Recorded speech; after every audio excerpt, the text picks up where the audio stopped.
कुरेशी समाजाचा इशारा, परंपरागत व्यवसायासाठी शासनाने त्वरित निर्णय घ्यावा, अन्यथा राज्यव्यापी आंदोलन छेडू. कारंजा येथे भव्य रॅलीद्वारे मागणी. कारंजा कुरेशी समाजाच्या परंपरागत व्यवसायावर निर्माण झालेल्या कायदेशीर अडथळ्यांमुळे उद्भवलेला उपजीविकेचा गंभीर प्रश्न सोडवण्यासाठी शासनाने तातडीने हस्तक्षेप करून योग्य निर्णय घ्यावा, अशी जोरदार मागणी कारंजा येथील कुरेशी समाजाच्या वतीने करण्यात आली. अन्यथा राज्यभर संविधानिक मार्गाने तीव्र आंदोलन छेडण्याचा इशारा समाजाने दिला आहे.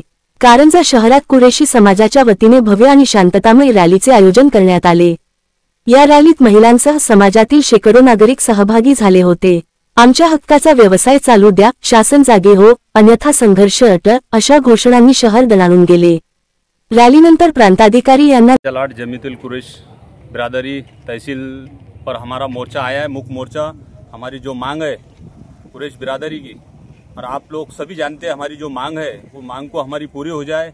और हमारी जो बिरादरी आज हड़ताल पे बैठी हुई है 20 तारीख से, और इसका कोई उपाय अगर सरकार हमको इसका उपाय देती है तो बहुत अच्छा है.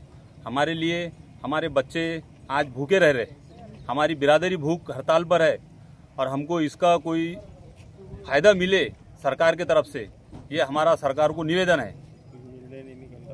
कोई निर्णय अगर निकाले, जब तक निर्णय निकलता नहीं तब तक हम हड़ताल पे रहेंगे. हमारी मांग पूरी करना सरकार का काम है. सरकार से मांग क्या है आपकी? हमारी सरकार से मांग जो है, हमारा जो कारोबार है बीफ का, वो कारोबार हमारा चालू होना चाहिए. हमारे को बजरंग दल वाले और अदर जो संगठन जो है हमको रास्ते में तकलीफ दे रही, और हमको हमारे गाड़ियाँ पकड़ रही है. हमारी गाड़ियाँ पकड़ के गौरक्षण में माल जा रहा, वो गौरक्षण में माल जा रहा तो हम माल को छुड़ाने जा रहे, तो वो माल दूसरे दिन वहाँ पर दिख रहा नहीं, वो माल गायब हो जा रहा.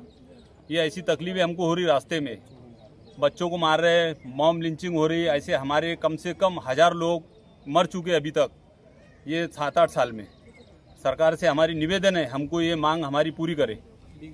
निवेदन सादर करून कुरेशी समाजाच्या मागण्यांकडे लक्ष वेधण्यात आले. निवेदनात नमूद करण्यात आले की कुरेशी समाज अनेक पिढ्यांपासून मांस विक्री आणि संबंधित व्यवसायाशी संलग्न आहे. मात्र अलीकडच्या काळात काही कायदेशीर आणि प्रशासनिक अडचणींमुळे व्यवसायावर मर्यादा येत आहेत. त्यामुळे अनेक कुटुंबांचा उदरनिर्वाह संकटात आला आहे.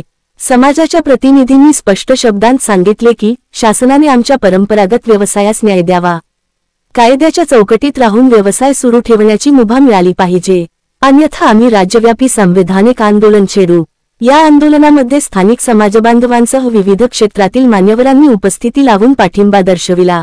रॅली शांततेत पार पडली असून प्रशासनाने समाजाच्या भावना गांभीर्याने घेऊन तातडीने सकारात्मक निर्णय घ्यावा, अशी अपेक्षा सर्व स्तरांतून व्यक्त होत आहे.